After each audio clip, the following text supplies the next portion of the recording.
G'day, I'm live. How you doing? What a rush of a morning. Woke up at 7:30.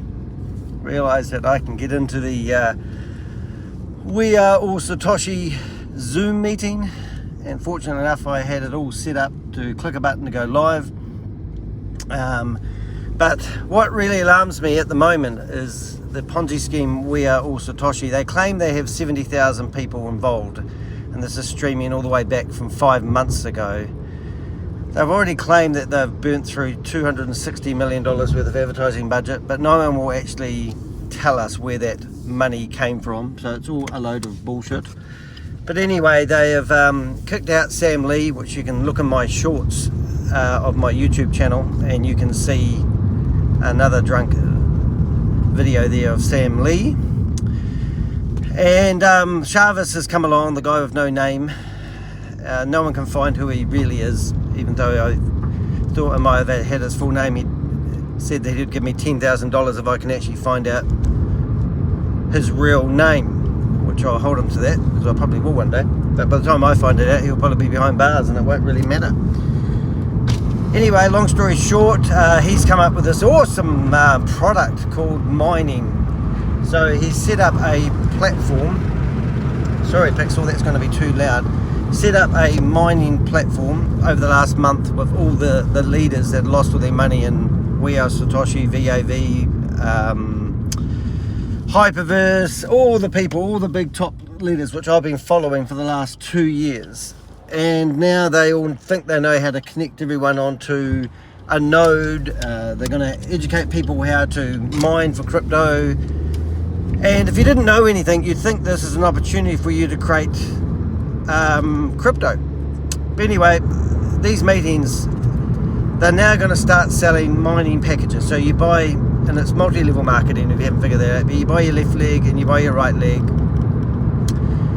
and you buy your own account. So potentially you could spend $150, and then all these multi-level marketers are going to be selling that to their friends and family, and then teach them how to connect their iPhone to what looks like a mining thing. So there's so many flaws. So what I've done this week, because this is the week that was, is Rob Worley, my mate, he's produced about 5 videos of the last fortnight, really explaining this in detail and how silly it is if you invest any money in this opportunity. And there's a playlist on the homepage of my YouTube, and he explains it better than I ever could. He's got a business degree. But the main fundamentals is their blockchain that they're doing this all on isn't plugged into the real blockchain. It's not certified. They're asking people to buy B fuel with USDT. There's no explanation to where that is actually coming from, where that money that you put in is going to. So it's just a real sham. So anyway, so I'm doing a lot of what I call live broadcast. Now what's good about live broadcasting for me is I get to interact with an audience when I'm live broadcasting. When I started off, it started off with a bit of a hiss and a roar. I'd have 35 people in my chat rooms, and I'd have people tuning in.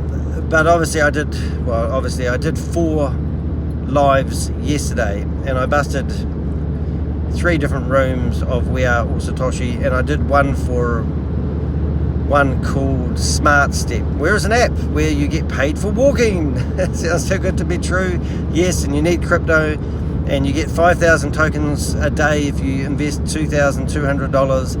But then we had Bill Johnson, which is a clever hacker guy who's been really helping out a lot, and we got onto the room together, and he said I think they had 34 million tokens or 34 billion tokens.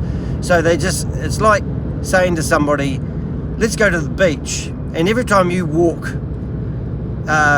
15,000 steps, I'm going to give you a handful of sand for payment. But to be on the platform, you can have different levels, and you need to invest, diamond, silver, bronze, platinum, all the normal ones that you normally see. So it's just all these Ponzi schemes are rampant, and the people that are signing up for them, no offense to the black African community, but they are all, or many of them are black Africans or third world countries. So one of the other Zooms I crashed yesterday was Gobi. And the Gobi had 250 people in the room when he went in there and said good morning to everyone, and then he disappeared and everyone was left, and it was in Hindi or whatever. I don't know if Gobi's actually in Sri Lanka or whether he's in India. Come on, I'm going to be late for work. Hurry up, I'm in the car. Oh my goodness, this lady's going to be here all day long. Don't you not know how to merge? 2 lanes. I'm going to go in the bus as well. We can do this. So, yeah, so that's sort of, yeah, so it's disheartening because as much as I try to, you can't stop these idiots listening to a friend or a family member, because that's how these Ponzi schemes survive, and deciding that investing in what seems like a way to get rich quick is just ridiculous. So even if you do set yourself up in Wheel, Satoshi and all this sort of stuff, and you start mining, you need to buy this B fuel, and that's expensive, and then it costs you around about $30 a coin to harvest. So you can buy a miner, start mining and never harvest, and that's what I'm telling people, or Rob's telling people to do, who have not got any more money, because when they bought their $50 package, they thought they could sit there passively and just do nothing. But you can do something, and that's refer your friends and family into it and get a commission, or you can plug in your miner and start mining these tokens. Now Chavez is trying to get everyone to start selling them, but it costs more money to harvest them than you can sell them. Now there's also, from my opinion, nowhere to see a place to sell them, because they're not on the exchange, because it's all within house. So it's just like a giant game of Monopoly everyone's playing, and in the meantime the We Are Satoshi people, whoever they are, we don't know who the owners are. Chavez claims he's the 100% owner, and the whole lot's just a sham, and people are just piling their money in. So I've done this before with Hyperverse, and everyone called me an idiot, and I didn't understand the blockchain, and you don't know what a metaverse is, and you don't know what a node is, and you don't know anything about NFTs and the like, and all this sort of carry on. And then when the system falls over, I'm the best friend of everyone. So I even got a phone call from a guy today who starts telling me about 3 people that have taken his money, and he wants me to do something about it, and he's going to send me a whole lot of information. And I'm thinking to myself, there's 10 hours work for Danny, who does never invest in any of these platforms because he knows they're too good to be true, and it just doesn't make sense. So it just pisses me off. And sometimes, when you're working to 2 or 3 o'clock in the morning for other people that aren't grateful, who aren't listening to you, and you have to go through the whole scenario every time you speak to somebody, and then you ask them for $5 for a cup of coffee, and they go, oh, I've already lost too much money, I don't want to pay this guy who's going to help me. I'm not going to help you get your money back ever, never, never, ever, because once your money's in these platforms, it's gone. And then they have people like Rory Kanacha, which I did a live on him, and he's out there telling everyone he's got 6,000 people together who actually, what has he got? He's got 6,000 people together that actually want to do a class action lawsuit against Hyperverse, he reckons. They are going to pay him $15 each. Now, it took us 8 months, I think, to get 1,800 signatures from people without asking them for $15 each. So he's just making all these numbers up to build a community so he can scam them again. Oh, the traffic's hopeless, and I'm meant to be at work like now, so that's no good. And I can't text you, Steve, so I hope you're watching my live. I'm going to change lanes here. Yeah, so it's just painful sometimes. But anyway, having a bit of fun. I do love my YouTube channel, I do love my subscribers, and I really do value the information I get on a daily basis. I've got about 200 emails in my inbox, and I know there'll be about 15 of them from people telling me their story and how much they lost. But it's just so frustrating when you get a scam like We Are or Satoshi, and it looks like they're going to start getting traction. And the Tammys and the Chavezes and the Gobies and the used to be the Keith Williams and the Kalpishas Patels are just profiteering from everybody, as these scams get more and more rampant. So yeah, it just pisses me off really. But yeah, it's just my bitch and moan. So I hope you guys are doing well. What else has been happening at the moment? I have this thing called with my feet. I'm a runner, and I really enjoy running. And I've had this thing. I went and got the wrong pair of shoes. They didn't fit me for them. I'm never going to get to work. It's a secure traffic a mile long. Anyway, and I wore the wrong shoes, and I've got this problem now with my feet that it's like walking on stones. I can't think of it. I can't pronounce what the name is, but fasciitis or something like that. And it's just getting me down a bit because I can't actually run. and tonight is Wednesday night, and it's normally when I do a 5k run around Higley Park. So I'm a bit sad about that, if you really wanted to know. And the other thing that you might not know about me is I was brought up in a religious cult, and that's why I'm doing all these videos. And every Wednesday morning I go to work on a Wednesday and a Saturday. That's how I pay my rent at the moment. And I go past a bus stop, and my 79 or 80-year-old mother is normally at the bus stop doing cart witnessing, where they're trying to give away the Watch Chair and Awake magazines. I got kicked out of the organisation when I was 23, so it's 30 years ago, so I'm 53 years of age. And my mother, I did a video about the shunning practices of the Jehovah's Witness cult, as I called it, and how I survived it. Had 2 people in my family take their life by suicide, and die by suicide, and because of the detrimental effects that organisation puts on people, the pressure they put to be a certain person, to live up to a certain standard and the like, that I did this video, and then my mum tried to take me to court and get a protection order because she felt afraid that she didn't have the right to exercise her freedom of speech to have her religion, even though her religion has affected my life. So anyway, a week before she went to court, they took her to a doctor, and they said that she's got Alzheimer's or Parkinson's. I don't even know what's wrong with it because my mum doesn't speak to me. And anyway, my nephew tried to take me for a protection order instead, so they could have their freedom of religion. And the judge basically said, oh look, as long as you agree not to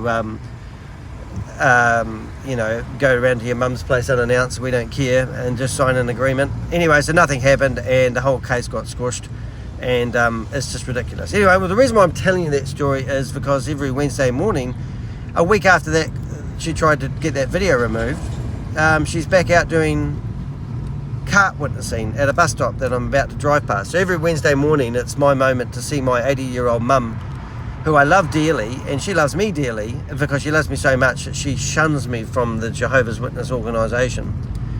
So if why I'm telling you guys that is because if I drive past, I always yell out the window, hello mum. But it's just a waste of time. Oh look, the traffic is hopeless. This is why I'm not working in a shop that opens at 9 o'clock and it's 9:05. Steve, are you watching me? Are you watching this live? Steve's my boss. Steve's been a mate of mine for over 25 years, and we understand each other's businesses real cool, and he's like a brother to me, honestly, he is. And yeah, so that's me greasing up to you, mate. He usually watches me on the way to work doing my lives, because I do my The Week That Was. So what else have I got to tell you? I'm trying a whole lot of new formats on the internet, which are really cool. I'm trying to do lives. Helen, my partner, if you go back through some of my videos, you'll see one called Digital Backdrops, and Helen creates these backdrops that photographers use, and so I asked her to create me some cool sort of frames or backdrops. I'm going past the bus stop, no mum on this side, looks like no mum on this side, bus blocking my view, hello mum, no mum, no mum, oh I'm missing my mum, and that's sad. I should go back to the Jehovah's Witness church so I can see my mother. Not. Anyway, yeah, so she's made some really cool layouts. So if you go into the live section, so to do that you need to go to my my YouTube homepage, and you scroll down, you'll see lives, and you'll see the different formats I've got. So I've got a really cool one for when I do interviews. So I've got a lady that's going to be on my YouTube channel who is an ex-Jehovah's Witness, and funny enough, she's been interviewed from 2 people previously, and she showed me the links. One is Rick, and he's a guy that runs a radio show every single Sunday afternoon. I've forgotten what it's called, but she's been interviewed by him. And then there's another one as well where there's a lady who does a lot of interviews of ex-Jehovah's Witnesses, that's done a ton of them, so she's been interviewed by her. So what I haven't told this lady, I've done an interview of Jake the comedian, and Fifth, he's a rapper and he's pretty cool in the past. So I'm looking forward to doing an interview. That's going to be on the 30th, and it'll probably be online. So every now and again you'll see different content popping up on my YouTube channel, and thank goodness he's got the flags out and the sign out, and we'll give him a toot. Last week when I got there at 5 past, he'd already sold a watch. That's cool. Alright, so I've got Pixel with me today. That's why I'm running a bit late again, because Ella, my partner's going to the gym, so she'll pick him up afterwards. But that is the week that was. Sorry, it was a bit of a rant and also a bit of a story, but that's the whole idea of the week that was. And I really appreciate your subscription and subscribing and all that sort of stuff. So I will see you in the next week's the week that was. Have a great day, and remember, stay away from these Ponzi schemes and scams. Let's have a look at this little fella before I go. Pix, come here. Come here. Oh. Wow. Yeah, say hi to the camera. Hello, Pickle. He's ready to see his mate Yoshi. He's gorgeous, isn't he? He's now about 16, 17 months old. All right, guys, love you all. Take care. See you on the flip side.